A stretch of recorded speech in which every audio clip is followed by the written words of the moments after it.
A very good morning, everybody, to our distinguished guests, ladies and gentlemen, both in person and those who are joining us online.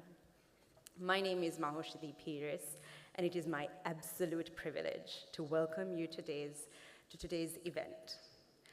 Organized by Verité Research with the support of the Indian High Commission of India in Sri Lanka. We're also very pleased to have Hayleys Advantis, a leading transportation and logistics company in Sri Lanka, on board for this event as our partner. Before we get started, I'd like to go over a few housekeeping rules to ensure that we have a smooth and productive day ahead. So today's conference is a one-day hybrid event, and we've designed this program to run as seamlessly as possible. You would have noticed the QR codes that were displayed outside in the banner, and also it'll come up on the screen behind me. And it is also being shared via the chat for our online participants. Please feel free to use these QR codes to access the profiles of our esteemed panelists joining us today. And additionally, during the Q&A process, we will be using Slido to collect and manage your questions. And we kindly ask that you submit all of your questions through Slido, as we will solely rely on it. And you can access Slido through the same QR codes that have been put up. And I truly look forward to the engaging discussions that we're going to have today. With that said, I would like to officially kickstart today's events. Our event today focuses on a topic that's critical to our future: India's position as the 5th largest economy in the world. According to Morgan Stanley, India is expected to rise to become the 3rd largest economy globally by 2028, and it has become the most sought-after consumer market, with businesses across the world actively exploring opportunities within India's dynamic market. Now, Sri Lanka stands at a unique vantage point, located right next to this rapidly expanding economy, and our proximity and connectivity to India can serve as a significant competitive advantage for Sri Lankan firms, setting us apart from many competitors in a global stage. Today, we will hear from economists, policymakers, and industry leaders from both India and Sri Lanka on how Sri Lanka can leverage this proximity and connectivity to India, and to boost trade, tourism, and investments that's critical for Sri Lanka's sustainable recovery and growth. These discussions are more relevant today than ever before, with the global market and investment environment undergoing significant challenges, with recent projections from the OECD indicating a slowdown in many of the key Western markets. And this makes trade and investment opportunities in Asian markets, particularly India, becoming more vital for growth and prosperity. Now, with that brief introduction, let's move on to the first item on our agenda for this morning. It is my absolute privilege to invite Dr. Satyajal Pandey, the Deputy High Commissioner of the High Commission of India and Sri Lanka, to deliver the welcome remarks and officially open this important and timely regional conference. Honorable Arun Hemchandra, His Excellency Deputy Minister of Foreign Affairs and Foreign Employment, Dr. Nishan Dimil, Executive Director, Verité Research, Professor Sachin Chaturvedi, Director General RIS, dignitaries, ladies and gentlemen, Ayubowan, Vanakkam, Namaskar. It is a matter of great pleasure for me to address this unique initiative of conversation around the India opportunity today. Foremost, let me place my gratitude to Dr. Nishan and his outstanding team of experts for platforming this initiative. A bit of a surprise, however, this initiative of Verité Research is only first of its kind with us. Thankfully, not so much a surprise that it won't be the last. I have been placed in a particularly challenging situation with a very ambitious, but certainly not immodest initiative named as Riding the Indian Wave, world 5th largest economy on Sri Lanka's shores. The onus of shoring up the ambition implicit in the branding of today's conversation, mistakenly perhaps, has fallen on my welcome remarks. The good part, though, is that things can only look up from here. Also, what assures me and should make all of us confident of the conversation on Indian opportunity is not any belief or emotion only, but hard, immeasurable facts and indexes, some of which I would refer in my remarks. You may have come across the IMF report, which was let out only a few days back, which cited unprecedented GDP growth of India in the last 10 years, measuring over 105%, rising from USD 2.1 trillion in 2015 to USD 4.3 trillion in 2025. India's consistently growing fastest big economy is despite the global economic shock of COVID-19, the geopolitical uncertainties with conflicts in Middle East and Ukraine. By any calculation, it may be a matter of few months when the Indian economy may overtake Japan to be the fourth largest economy. I would not venture to dwell on extensive India-Sri Lanka civilizational linkage and contemporary economic partnership expanse. I would attempt to lay out the ambition in India which endeavors to leverage transformational upscaling of Indian economy to make India a developed nation, Viksit Bharat, by 2047. The key currents to drive the ambitious Indian economic wave upsurge are Industry 4.0, technology, logistics, and human resource upskilling. Let me assure you that this is a very modest summary of core engines driving India's growth in the decades to come. The collateral opportunities for Sri Lanka and our neighborhood, including extended one from India, would most naturally emerge from these sectors. I must also underline that as much as India's own ambitions are important, it is also the ambition of our neighbors in the region which would propel success of regional prosperity. Our objective is to increase India's share in global trade from current less than 0.03% to at least 10% by 2040s. We have embarked on a path of policy transformation, providing facilitatory framework for trade and businesses, including rationalization of duty structures, standardization of goods and quality, robust value addition linkages, deepening multilateral and regional trading arrangements, etc. Our committed focus is on research and innovation-driven manufacturing to propel Bharat to the ambitious target of USD 30 trillion with export portfolio of USD 10 trillion by 2047. These are not numbers about India. These are numbers about Sri Lanka. These are numbers about our neighborhood. And therein lies, in these numbers, the opportunity we are talking about today. Our national mission on artificial intelligence, quantum computing, applications of IoT are all initiatives directed to transform both manufacturing ecosystem as well as the overall public governance structure.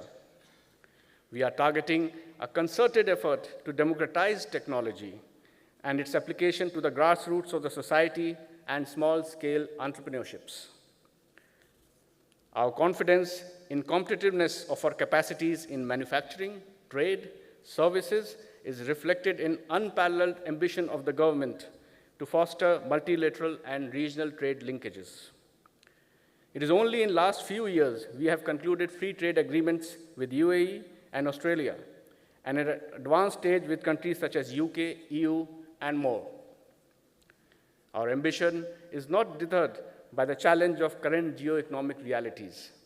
Today, when reciprocal tariffs are driving the paranoia of strained trade flows, our approach is to confidently embrace even more liberal trading regimes with our partners, and it stands as a unique contrast of optimism in today's times.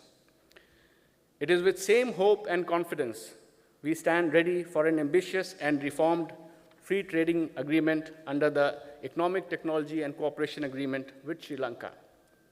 What I wish to underline here is that Indian wave is as much exciting as it is exclusively patient to our neighbors' needs. It is driven by India's neighborhood first policy. What it awaits is its confluence with fair tidings of the regional partnership. With India's rapid growth and ambitions, our corporate and their capacities have also grown global. Today, Indian companies and investors are not limited to services sectors, but range from manufacturing, ports and logistics, defense platforms, etc. As the Indian capital expands its footprints globally, it promises a fair but competitive investment-led partnership framework.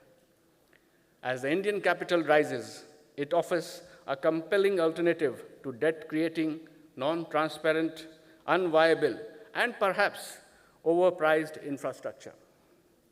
This is particularly significant for countries of the South, where debt sustainability challenges appear to be impinging on the economic sovereignty frameworks.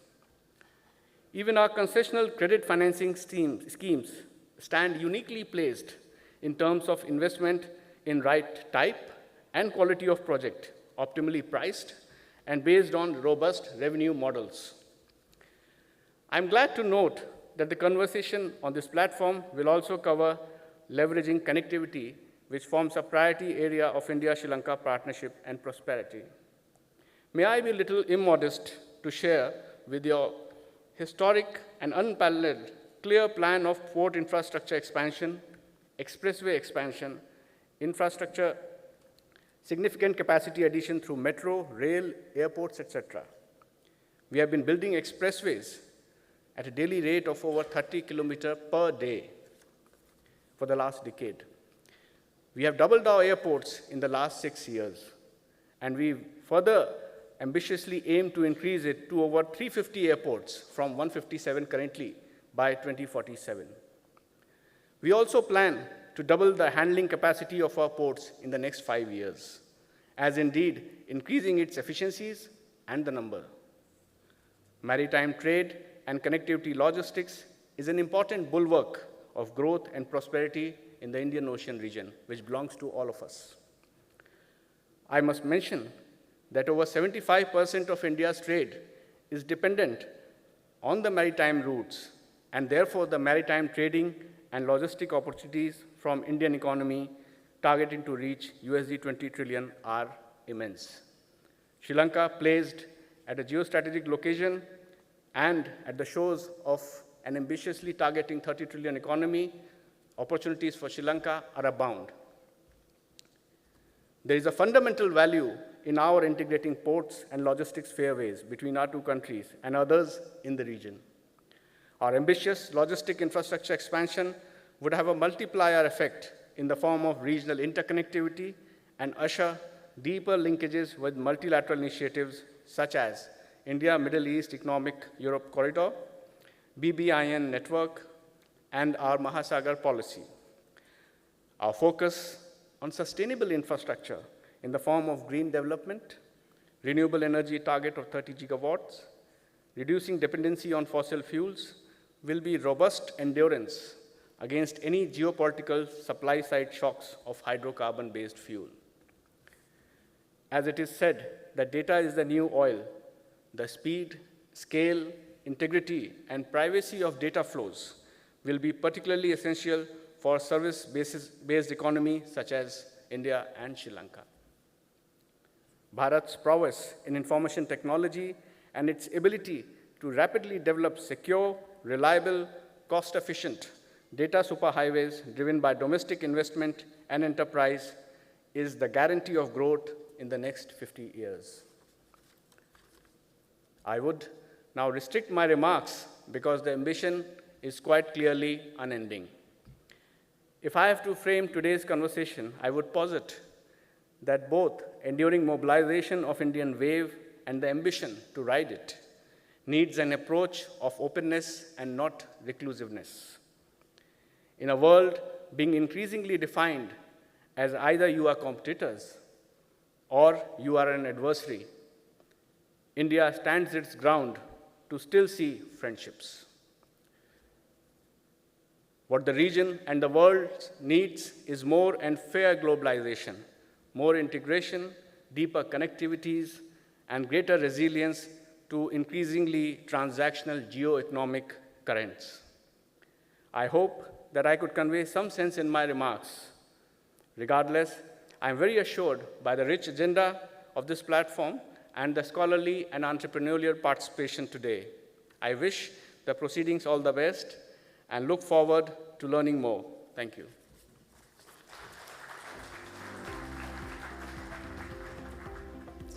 Thank you, Deputy High Commissioner, for those remarks and for outlining the framework for today's event.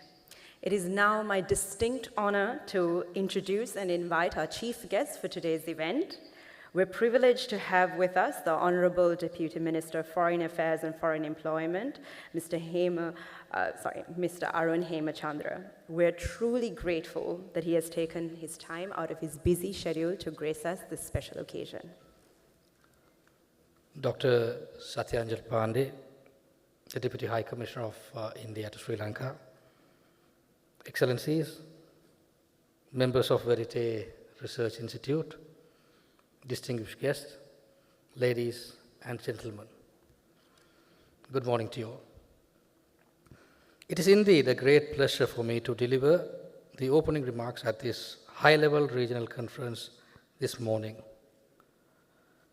It is heartening to see the convergence of senior policymakers, economists, and industry leaders from both India and Sri Lanka here to explore the growth opportunities arising for Sri Lanka from India's rapid economic ascent.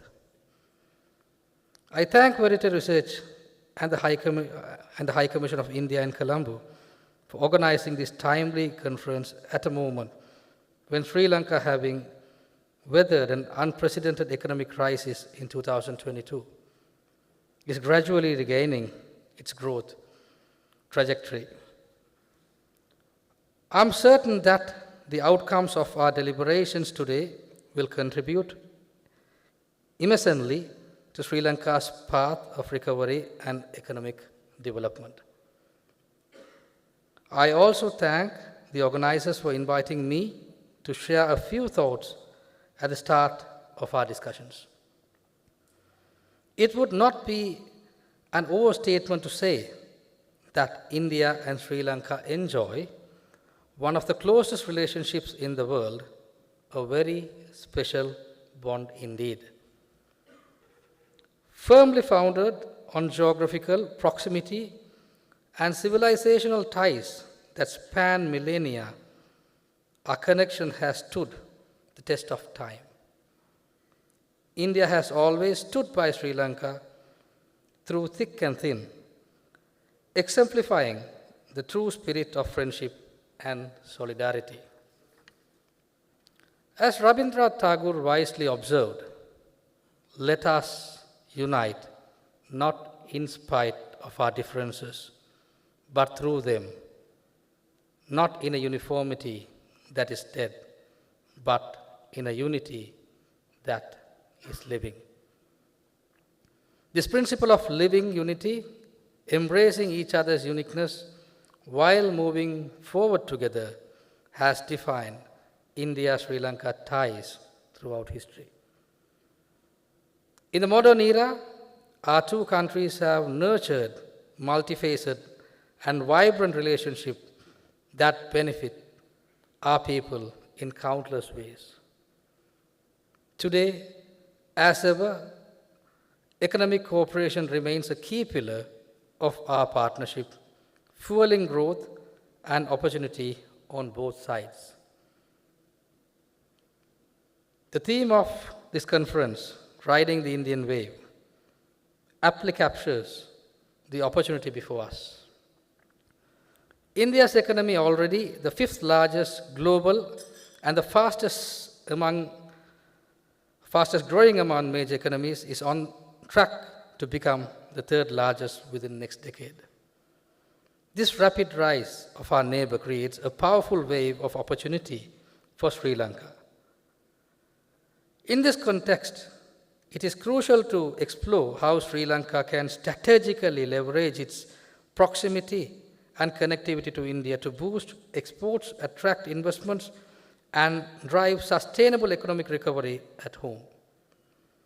During his state visit to New Delhi last December, His Excellency 𝐸𝐺𝐻 highlighted to India's business leaders the ample opportunities for investment and partnership in Sri Lanka. Drawing inspiration from that vision, allow me to outline how our government envisions Sri Lanka's economic journey in the coming years and how we plan to ride the wave of India's emergence as a global powerhouse to achieve shared prosperity.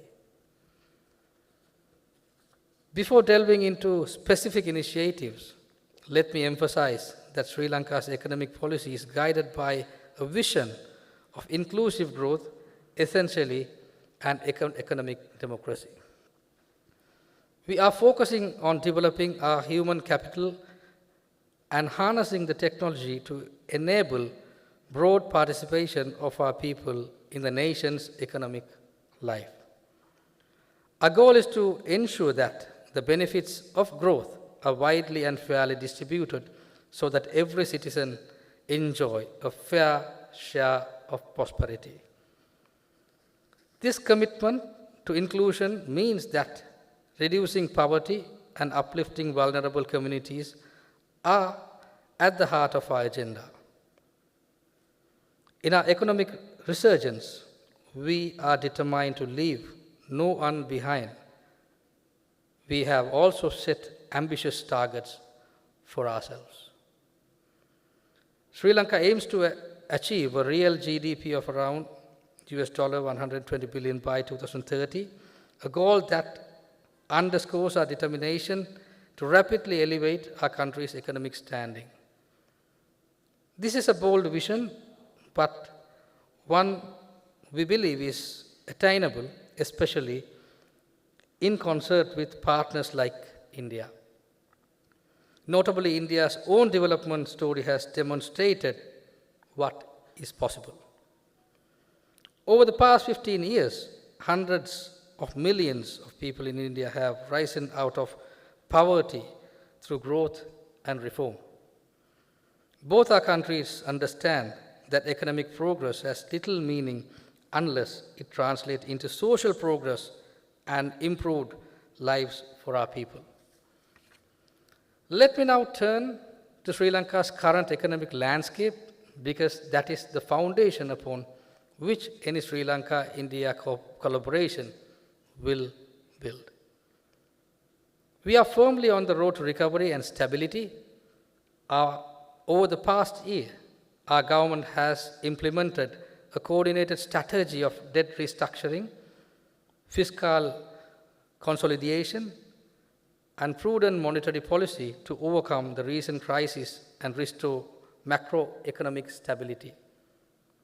These efforts, along with streamlining regulations and improving tax administration, are creating more transparent, efficient, and level playing field for doing business in Sri Lanka. We expect the economy to stabilize fully this year, laying the groundwork for a vibrant and predictable business environment. In short, stability and good governance are becoming firmly entrenched, providing confidence to investors and entrepreneurs alike. Already we are seeing encouraging signs of revival. Sri Lanka's economy rebounded with roughly 5% growth in 2024, with all major sectors returning to expansion. Early indicators in 2025 show this positive momentum continuing, aided by lower interest rate, enhanced external resilience, and improvements in public finances. Our external front earnings from services such as tourism, transportation, and IT BPO have surged, bringing in valuable foreign exchange and reinforcing our economic resilience. At the same time, we remain committed to fiscal discipline bolstering revenues and rationalizing expenditure, which has led to a significant improvement in the nation's fiscal health. All these trends point to one message: Sri Lanka is back on the path of stable growth, with an economy steadily gaining strength and credibility. Foreign direct investments, FDI, will be crucial in powering the next phase of Sri Lanka's growth. We have set a target of attracting over $1 billion in FDI each year for next 5 years, and we are undertaking all necessary measures to make Sri Lanka an attractive and secure destination for investors. In this endeavor, India stands out as one of our most natural and important partners.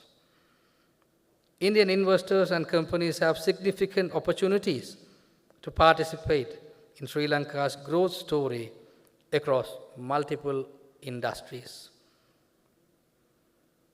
Our two countries are already deeply engaged in economically, but clearly there remains tremendous scope to do even more together. For Sri Lanka, partnering with India's industrial might can significantly boost our own industrialization drive. We see great potential for joint ventures. For example, Indian manufacturers setting up production facilities in Sri Lanka to take advantage of our strategic location and skilled workforce, or Sri Lankan firms integrating into Indian value chain. Such partnership will help diversify and upgrade Sri Lanka's industrial base while giving Indian industry a gateway to new markets and efficiencies.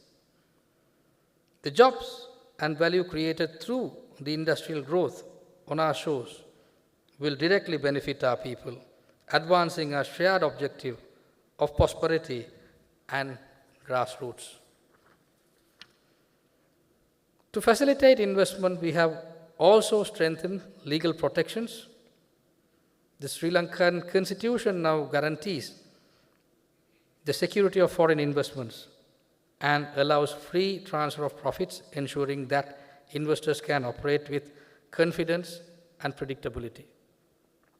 Moreover, our island's strategic location at the center of Indian Ocean offers a unique advantage for collective growth.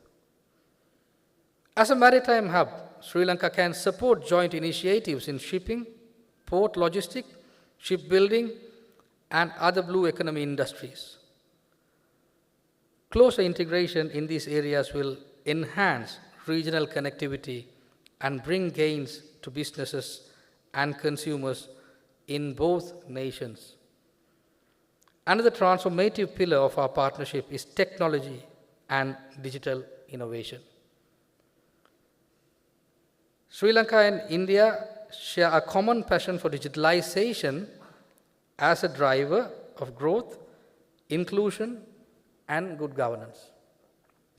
India's remarkable digital revolution, exemplified by initiatives such as the Aadhaar Universal ID platform and the UPI instant payment system, has set a new benchmark for the region. Sri Lanka too is embarking on ambitious digitalization efforts, including digitizing public services, expanding internet connectivity, and nurturing a vibrant tech startup ecosystem. We recognize that continuous upgrading of skills and infrastructure is needed, but we are confident that our country can become a hub of excellence for technology and innovation in South Asia.